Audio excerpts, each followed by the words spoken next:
I wave down at least 2 a day, and somehow I think we got to do more about this. I mean, what they did in Palo Alto, it didn't get very good reviews at the time, but they used to have policemen stationed on the street without a car, with a radar gun, and then another car hidden further up the road. And the minute the guy stopped it, he said, "Okay, pull him over," and they did it on the expressway there, Page Mill or Oregon, I forget what, Oregon Expressway. And one day I went along there, they had about 10 cars lined up there.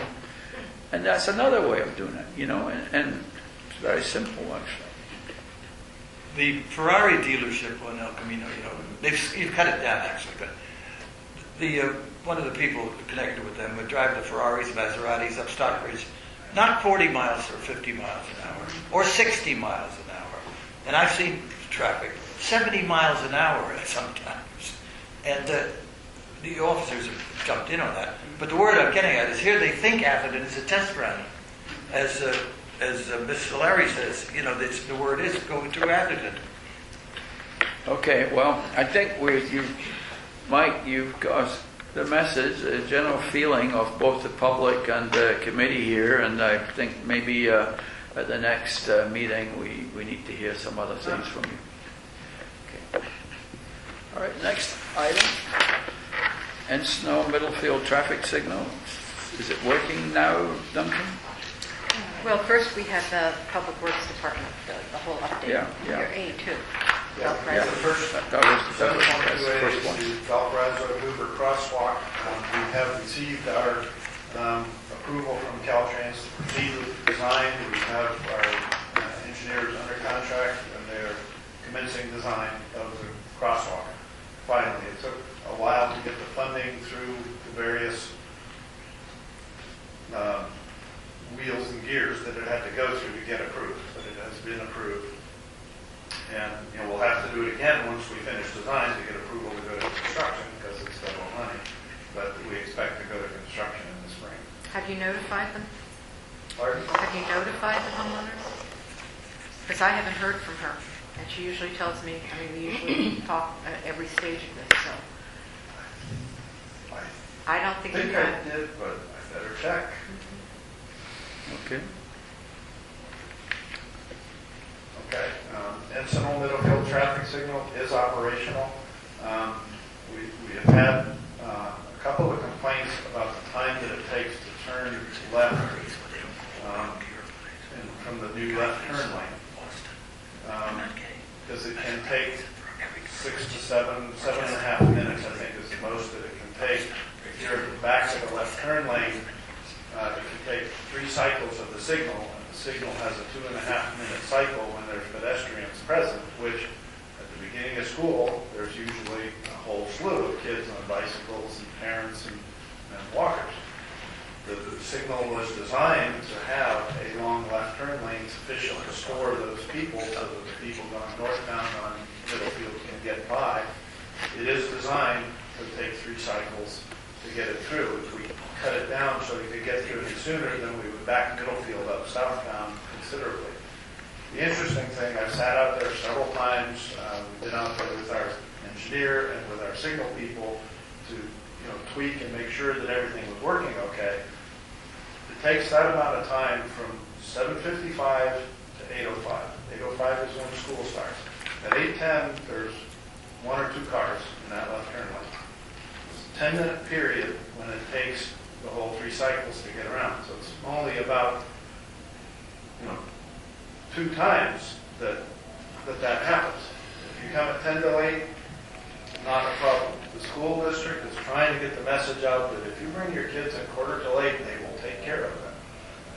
You don't have to come at 8:04 for school start at 8:05. So Ahmad and I are still working on their parents on the parking issue and on, it's like if we let them all get around the left turn lane, they wouldn't have any place to go anyway because they're all backed up going into the drop-off area at the school. So we're kind of just storing them out on Middlefield to get them metered through the school.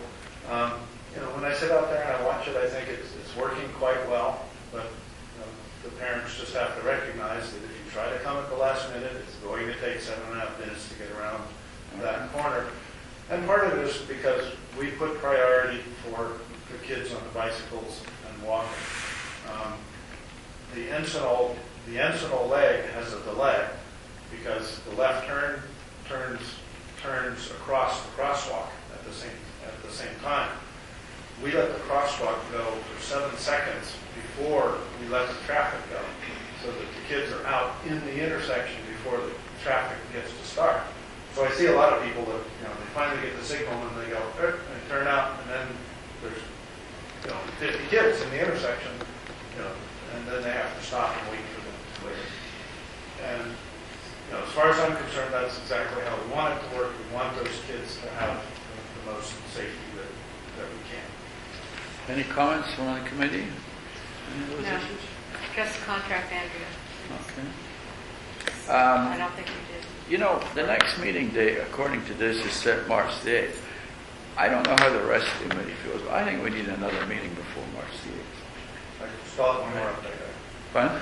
There's still one more update. Oh, okay, sorry. Fair Oaks Lane, and it's kind of important that I bring this up because what we have discovered, the police chief, the fire chief was telling me, well, we really can't put in the speed bumps unless, without fire department approval. I've got out the fire code that we adopted, the town of Atherton adopted the Menlo Park Fire Protection District Fire Code. That fire code strictly prohibits traffic calming such as speed bumps on primary emergency response routes. And Fair Oaks Lane is a fire emergency response route. So that, in consultation with the fire chief, we determined that he doesn't even have the authority to approve the installation of those things. The ordinance prohibits it. He would be violating the ordinance if he tried to allow it.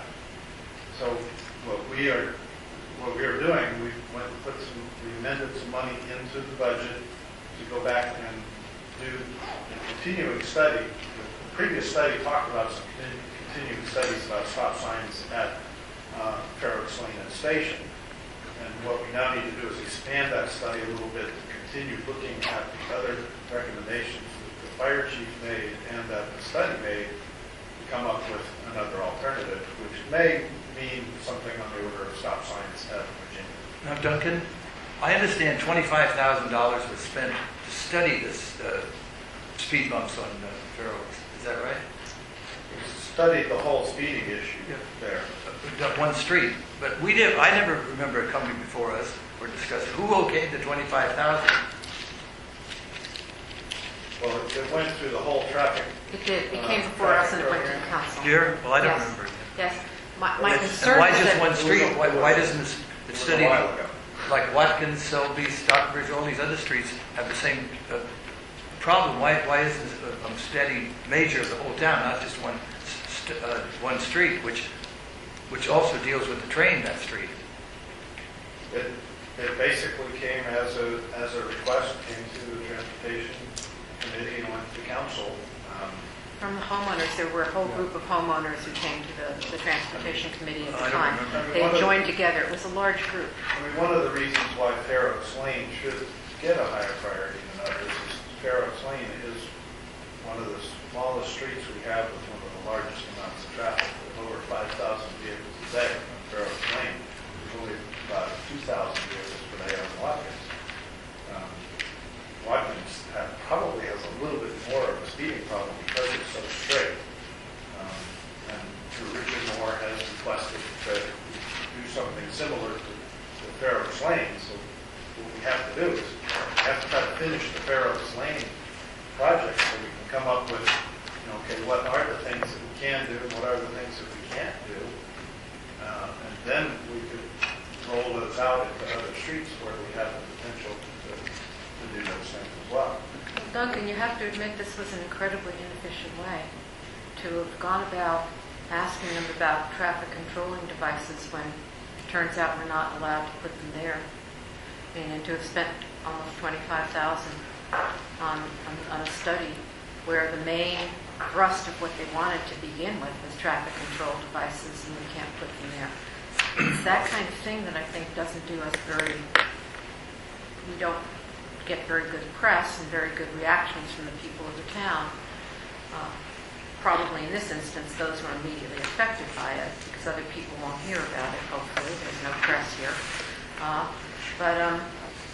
It does sound utterly ridiculous to have focused mostly on traffic control calming devices when it turns out that not only we, but the fire department has no authority to go ahead and institute those. And now to be saying, well, we are going to extend the study to look into some of the alternatives that were discussed. I'm ready to throw my arms up in exasperation to think that we're going to spend more money studying this issue when I think first we've got to figure out what really can we do, because I think we must have gone about it backwards. What are we legally allowed to do? What is the fire department going to accept? Not only accept, but legally can they accept? And then figure out what the homeowners are would like to see.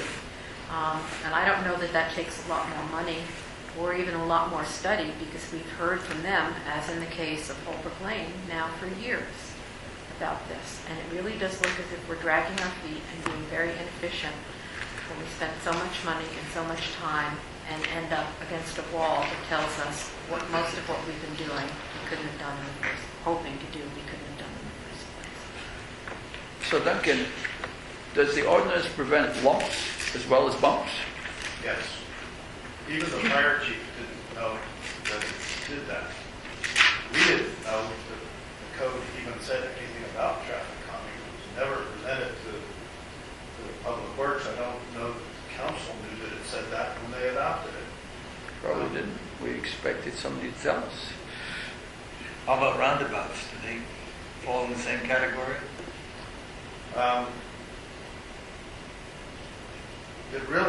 I think it really depends on whether it restricts the fire vehicle from meeting their threshold. But I believe a roundabout or a chicane or any of those things would come under the prohibition that is included in the fire code.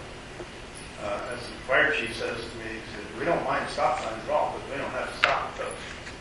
Well, and I don't think that much of a study is required except for contacting the homeowners who responded to the survey, indicating that there's been an issue with instituting them that was unknown to us before, and trying to make that look as palatable as possible given the circumstances, and state that right now these are our options, and it sounds like there may only be one option, stop signs, because those can be ignored by the fire department, and that it's something you intend to institute and see what happens. As with everything, I don't think any institution of a change should be permanent. If it doesn't work, if people don't like it, for whatever good and valid reason, we would want to go back and reconsider. But I think that's what needs to be done, is contacting the homeowners who responded to the survey, indicating what has transpired and what action you're going to take, not another study. Okay. So the next item on the agenda is to set the next meeting date. And my feeling is, some of the things we've discussed today are very, very important to residents. And, March the 8th seems a long time in the future to get back to us on some of these things. But I would like to ask the committee how they feel about setting a date that's sooner than March 8th. I'll second your motion. Is it a motion? Well, You second what? no, I Second don't. your motion. I disagree. I think to just set another meeting until we know what they're getting back to us on and what information they have is not a good thing to do. Moreover, some of these homeowners, as in the case of the Holbrook Lane people and the 17th Avenue, they're anticipating a regular meeting, and they set their timetables around the regular meeting. So to then start adding a February meeting, which they might not be able to attend, is going to upset them more than help them. I don't think it hurts to say we would like to have an interim report from the police with regard to what they anticipate they're going to do, if anything, about our comments concerning traffic safety and ticketing. A report from Duncan as to what's going to happen with Fair Oaks Lane, or with Valparaiso and Hoover, that the homeowners have been contacted, I think it would be nice to say that we